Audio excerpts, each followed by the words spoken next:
Hello வணக்கம், இது உங்கள் சிவி ஜோன்ஸ். எல்லாரும் எப்படி இருக்கீங்க? இப்போ பார்த்தீங்கன்னா பிக் பாஸ் வந்து ரொம்ப நாள் கழிச்சு ஒரு விஷயத்தை வந்துட்டு எல்லாரும் முன்னாடி சொல்கிறாரு. எல்லாரும் அப்படி ஆடி போயிருக்காங்க. என்னென்னா, நான் ஆல்ரெடி வந்து உங்களுக்கு விட்ட ரைட்லாம் உங்களுக்கு புரிஞ்சிருக்கும். அதே மாதிரி ஒரு சில பேருக்கு தோணலாம், நானும் தானே இருக்கேன், இன்னும் என்ன தான் பண்ணணும் இந்த ஆளுக்கு அப்படின்னு தோணலாம். ஆனால் நீங்கள் இன்னுமே வந்துட்டு நிறைய பேர் பாலிஷ்டாகவே பேசுகிறீங்க.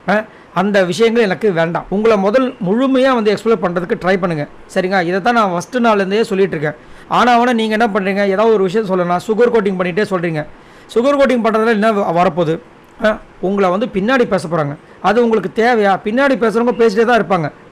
நான் இப்போ வந்துட்டு இந்த என்னோடய 3 ஹவுஸ்மேட்ஸ்ன்னு சொன்னேன். அவங்க வந்துட்டு எவ்வளோ பண்ணாங்க, எவ்வளோ விஷயங்கள் உங்களுக்கு ஷேர் பண்ணியிருப்பாங்க. அந்த அனுபவத்தில் நீங்கள் மனசுக்குள்ளே எடுத்துக்குங்க, சரிங்களா? நான் இதெல்லாம் ஏன் சொல்கிறேன்னா, நாமினேஷன் அண்டு ஒஸ்ட் பர்ஃபார்மன்ஸில் வந்துட்டு நீங்கள் பண்ணுற வேலைகள் சுத்தமாக சரியில்லை. அதில் வந்து கொஞ்சம் யோசித்து முடிவு பண்ணுங்கள். அது ரொம்ப பெரிய விஷயம். நீங்கள் அதை ஒரு சண்டையாக பார்க்குறீங்க, ஆனால் நான் அதை ஒரே விஷயமாக நீங்களை பக்குவப்படுத்துக்கூட ஒரு விஷயமாக பார்க்குறேன். அதனால் அதை பண்ணுங்கள். அதே மாதிரி இந்த கானா பாக்ஸ்ன்றது நம்ம பிக் பாஸ் வீட்டுக்குள்ளே இருக்குது. ஆனால் அதை யாரோ யூஸ் பண்ணுறாங்களா? அதை வந்து ப்ரொமோஷனுக்கும் கெஸ்ட்டு வந்தால் இல்லை நான் கேட்டேன்னா மட்டும் தான் யூஸ் பண்ணுறீங்க. இந்த மாதிரி பண்ணாதீங்க. அதே மாதிரி ஸ்பெஷல் டீலக்ஸ், சூப்பர் டீலக்ஸ் அதை வந்து நான் கேன்சல் பண்ணேன் இந்த வாரத்துக்கு.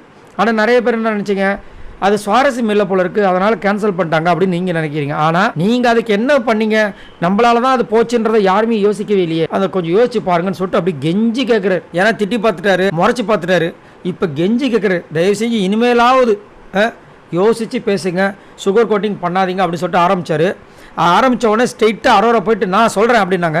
பெஸ்ட்டு பர்ஃபார்மன்ஸ் மட்டும் சொல்லுங்கள் ஃபஸ்ட்டு அப்படின்ட்டாரு. ஃபஸ்ட்டு எடுத்தோடனே அரோரா வந்து விக்ரமை சொன்னாங்க. விக்ரம் எல்லாத்தையும் பண்ணாருன்னு. கனி வந்தாங்க. விக்ரம் தான் சொல்ல ஆசைப்பட்டா, அவர் வந்து விட்டுட்டு அதனால சபரியை சொன்னாங்க. ரைட்ரா ஆரம்பிச்சிட்டாங்கப்பா, மறுபடியும் குரூப்பிசமாக அப்படின்னா இருந்துச்சு. உங்களோட கருத்துக்களை சொல்லுங்கள் பாய் நண்பர்களே.